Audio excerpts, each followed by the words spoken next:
We got 1, 2. Would you like me to 3, tweet it 4, out to the 5. masses? Yeah, you should tweet it, Chris. Okay. It's pretty good. I came in today, and among the emails was just a very brief email from an emailer wondering if the George Floyd riots were merely a tune-up for what was to come, and what was to come is, and then he linked me to something called Indivisible. Turns out I started going down a rabbit hole. Indivisible Twin Cities as a chapter of Indivisible America.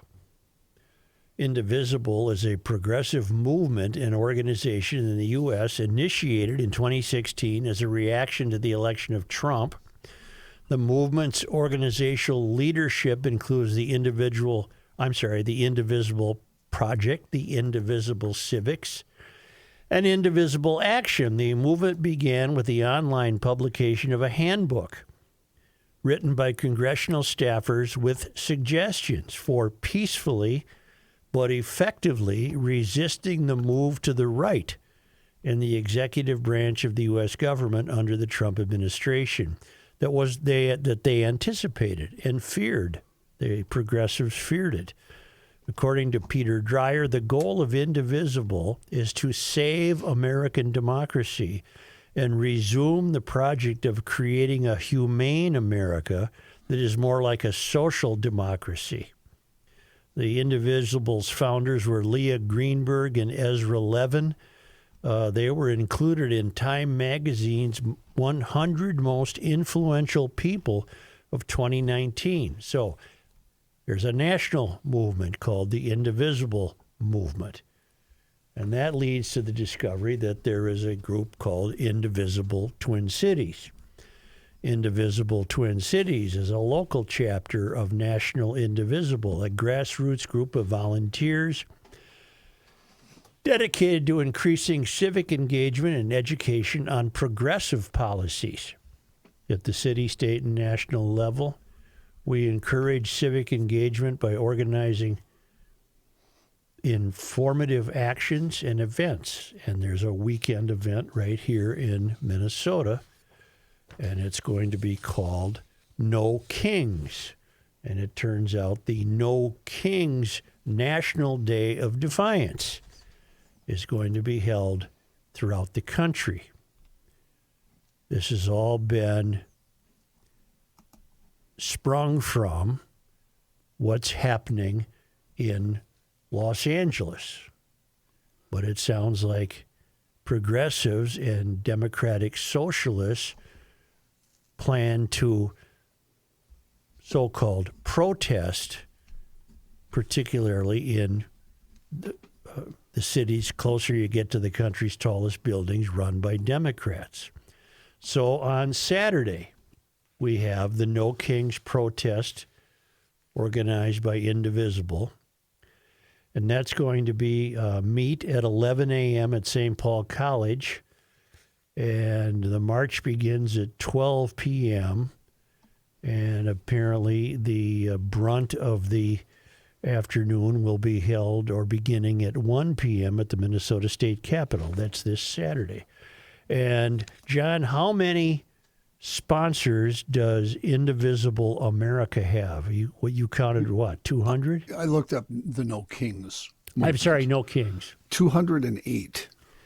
And I don't have the time on this podcast to read you all of the sponsors in Minnesota, but they include Women's March Minnesota, AFL-CIO. There's a toolkit. There's press announcement, protesting, know your rights, how to make signs, and, where to donate. And this goes on and on and on and on. It looks like they have a bunch of Zoom type of meetings tonight, tomorrow, and then next Monday after it's all over. And then we go to a recap. I discovered that who's driving the printing of all of this, and it's just dozens and dozens of pages. Who's printing it is Mobilize America, and I looked up Mobilize America, and I think it's safe to say that Mobilize America is merely an American technology platform and network that allows volunteers to sign up for events such as rallies, virtual meetings, canvassing, phone banking, and getting out the vote. It was formed in May of 2017 by Alan Kramer and Al Johnson. The platform is used by Democratic Party candidates, progressive organizations, and nonprofits used to recruit and mobilize volunteers, but all on the left side of the political aisle. I'm sure the right has something like this, but I'm unaware of it being this thorough.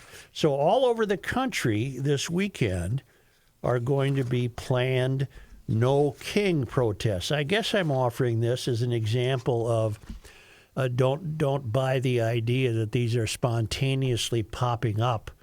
This is a well-oiled organization. Mobilize America was sold in November of 2020 to Every Action, the parent company of NGP Van. NGP Van is an American privately owned voter database and web hosting service provider used by the Democratic Party, Democratic campaigns, and other nonprofit organizations authorized by the Democratic Party.